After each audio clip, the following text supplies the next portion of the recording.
Всем привет! Это 7 глава трипологии звука, и наконец я вам расскажу о том, к чему подводил в предыдущих двух обзорах о Юности 21 и Том 1501.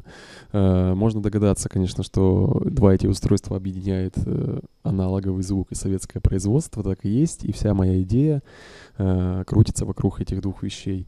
Как вы знаете, я уже рассказывал, что у меня сейчас 4 советских устройства. Это SK100, вот он, ревербератор, блок эффектов там такое, и 3 синтезатора, Том 1501, Юность 21 и электроника М25. В свое время я искал какие-то обзоры, где хотел услышать, как звучат эти устройства в контексте написания современной музыки, как их используют музыканты, но найти не мог. Тема очень узкая, никто не интересуется нашими агрегатами, потому что многие из них топорные, так и это есть. Они капризные, и само собой существуют намного более крутые модели зарубежные, там Муга, Корга, потому что там синтезаторостроение, вообще приборостроение шагнуло очень далеко. А у нас это там до какого-то пика дошло, в пика воровства, так сказать, потому что наши часто слизывали устройства, хотя есть очень уникальные модели. Собственно, к чему я? И наши устройства не в почете. Не всегда в почете, но они доступны. И это меня всегда привлекало. Они аналоговые, они интересные, они капризные, с характером. И я хотел попробовать их написание драм-н-бейс музыки. И вот так получилось, что у меня появились эти девайсы, и я решил запустить проект под названием Analogxation, где я стал записывать треки, используя сугубо эти инструменты. Изначально я планировал найти какую-нибудь драм-машинку по типу там Lely PCR или какую-нибудь от барабанов, типа там форманты, но не подворачивалось пока. То денег нет, то просто не было в продаже. Особенно вот сложно найти модуль электронный от барабанов аналоговых. Они очень редко и очень дорого стоят, но они и звучат интереснее. Вот. Самое дешевое, кстати, это Lely PCR, такой дубовый агрегат. Когда-то он у меня был. Забавная вещь, на которой играть вживую вообще невозможно. И вообще звучит она прескверно, но нашел я недавно сайт, где человек все-таки допаял к ней MIDI. Просто те, кто не знает, на Lely PCR там даже есть кнопка MIDI и выход сзади есть. И вроде как кажется, что это MIDI девайс, но там с завода никогда MIDI не было. Этот человек разобрался, написал там на микроконтроллере прошивку и замидировал этот девайс. Я думаю, с MIDI можно было бы уже что-то нарулить с этим прибором. Но, собственно, речь не об этом. Analogxation. Я записал 3 трека и подписал их уже даже на релиз. Один уже издан, и вот в апреле еще 2 издаются. И, скорее всего, будет еще продолжение этой серии, будут еще треки, но они уже выйдут на великобританском лейбле. Я за это время заключил договор уже с другим лейблом, и все мои треки будут уже на другом выходить.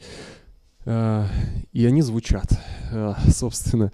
И я хочу этим поделиться. Те, кто там следит за моей страничкой ВКонтакте или еще где-то уже слышали эти треки, там есть такие у меня превьюшечки.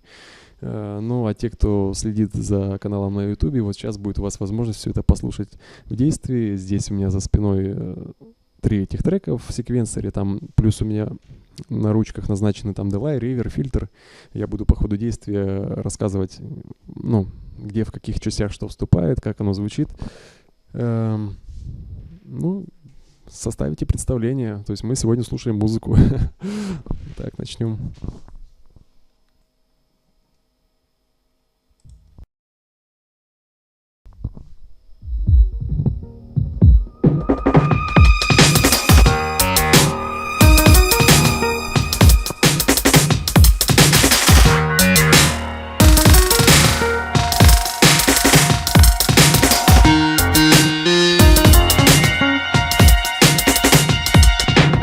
Пока играет интро, расскажу. Обычно сейчас построение у меня в треках инструментов какое? Том 1501 играет бейс и саббейс, потому что у него очень мощные жирные басы. Вот сейчас на заднем плане он уже вступает, можно слышать даже под фильтром. Юность 21 это пэды, и электроника М25 это всякие тягучие длинные звуки. Вот это вот звучит сейчас на фоне Том 1501.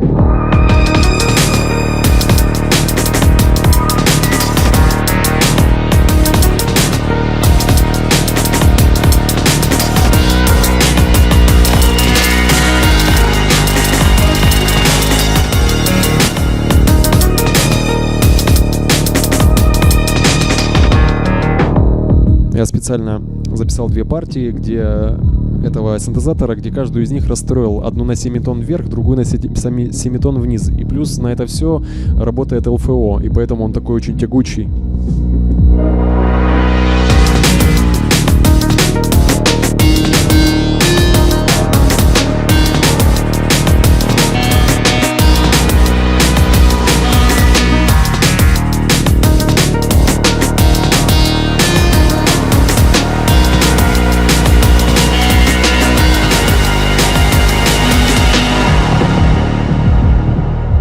Пока играет вступление,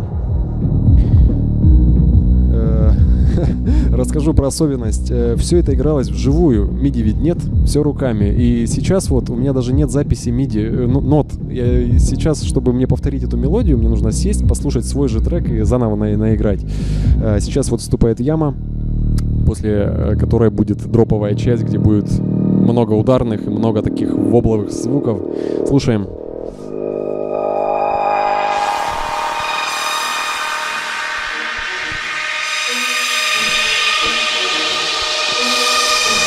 Погнали.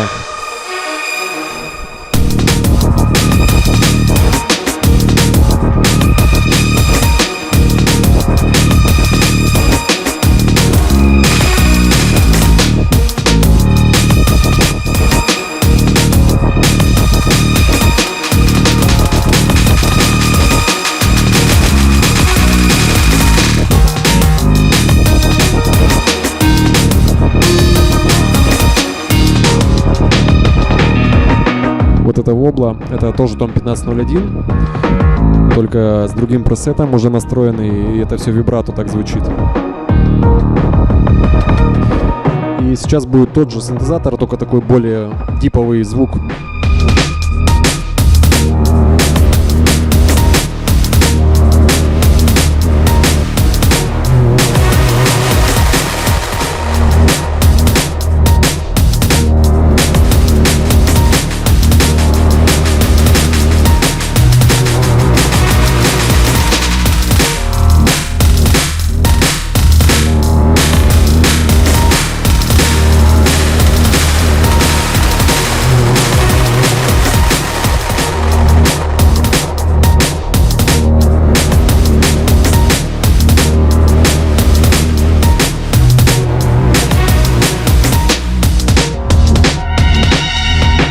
Это вступает Юность 21.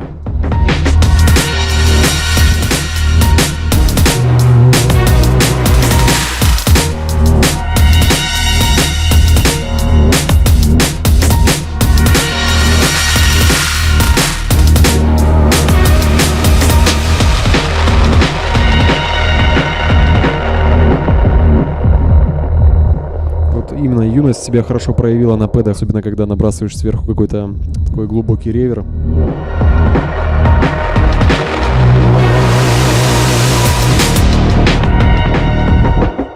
Собственно, вот так звучит первый трек.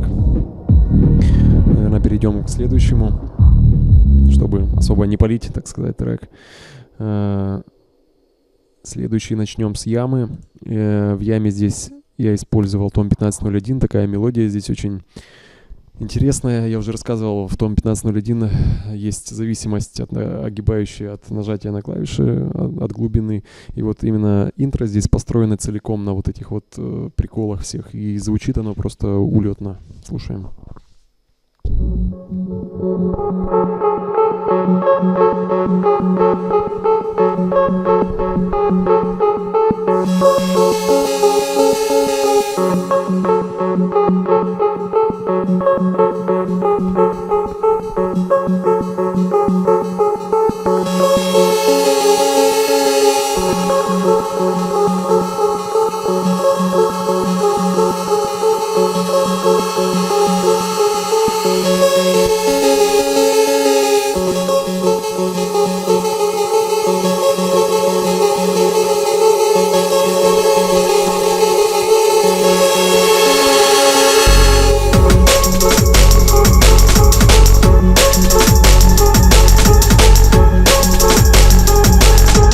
Здесь на заднем плане играет электроника М25. Вот этот высокий звук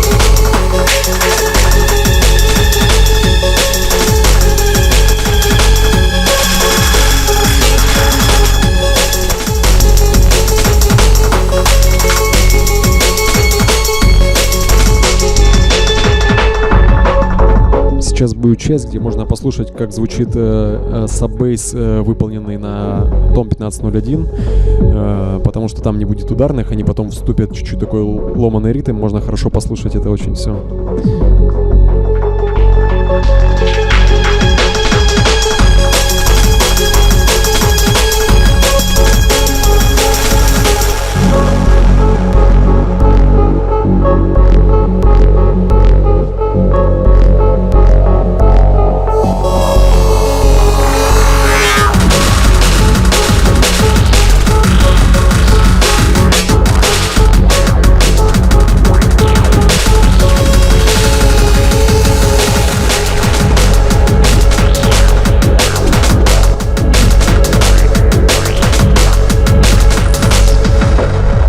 ПД здесь это юность 21.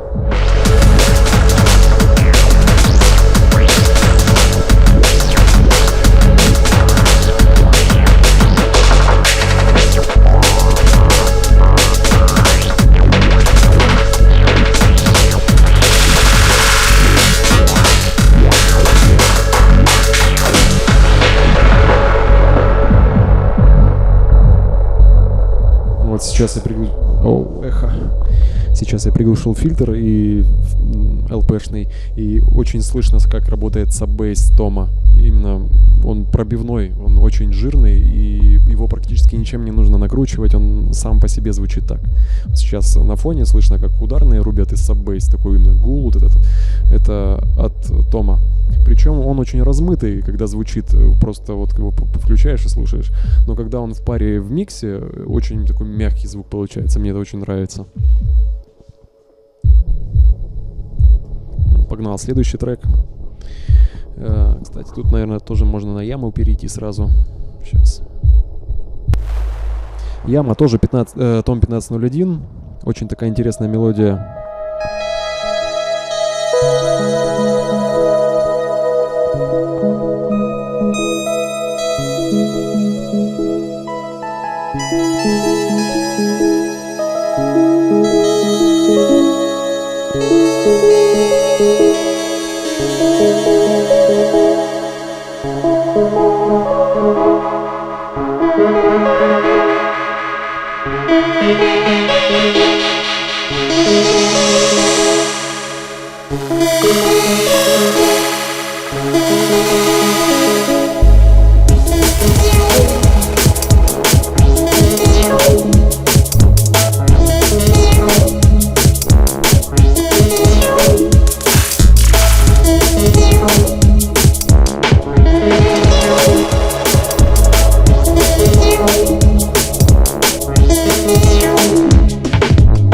Это Tom 1501, пресет клавесин называется, самый высокий звук на Томе, и когда его обрабатываешь сверху LP-фильтром, который модулируется каким-нибудь LFO, это вот так вот звучит.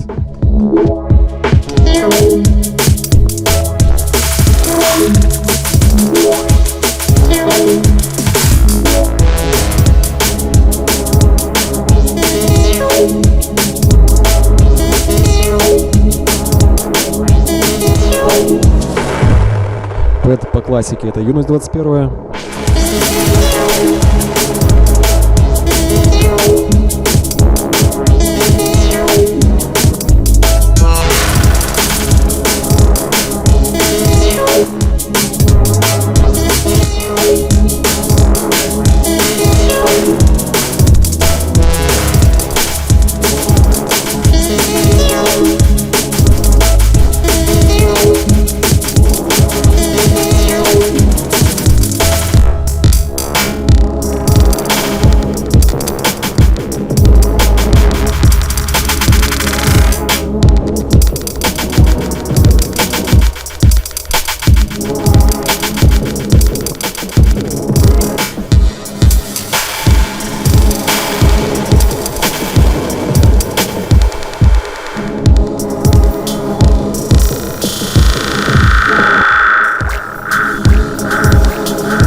Так, вот, собственно, это звучало. Это были три превьюшки из треков, которые уже изданы, подписаны. Вот так все это звучит. Очень мощно, очень жирно, очень гармонично. Вот особенности, которые послевкусие, да, так сказать, осталось после написания именно этих треков, что когда у тебя ограниченные возможности, ограниченные устройства, совершенно иначе пишется музыка. Когда ты знаешь, что у тебя вот определенный набор звуков, каждый занимает свою нишу, причем вот очень классно. То есть вот Том 1501, он там занимает саббейс, бейс, и не мешает занимать юности, допустим, область пэдов, и они очень хорошо вписываются в микс. Мне не надо особо заморачиваться там, частотные конфликты какие-то сильно там разрешать. Я уже знаю точно, где что занимает, там где добавить, очень все аккуратно. Сама особенность написания на этих устройствах, железяках такая, что более живое выступление получается, более динамичное звучание у трека, потому что ты пишешь руками, вот этими вот руками, и как я уже говорил чуть-чуть раньше, что я сейчас даже, у меня в секвенсоре там нет нот, потому что я все писал в линию, то есть включаю ударные, и наигрываю какую-то мелодию. Кстати, освоил инструмент, расскажу о нем обязательно. Почему я его раньше упускал, не знаю. В Fruity Loops есть такая очень удобная вещь, Edison называется. Вот именно для таких вещей очень удобно, для записи каких-то кусочков партии на ходу. Она синхронизируется, очень классно. Когда пишешь вжимую, построение другое. То есть, если я раньше, допустим, всегда отталкивался от баса и саббаса, то есть как я писал трек?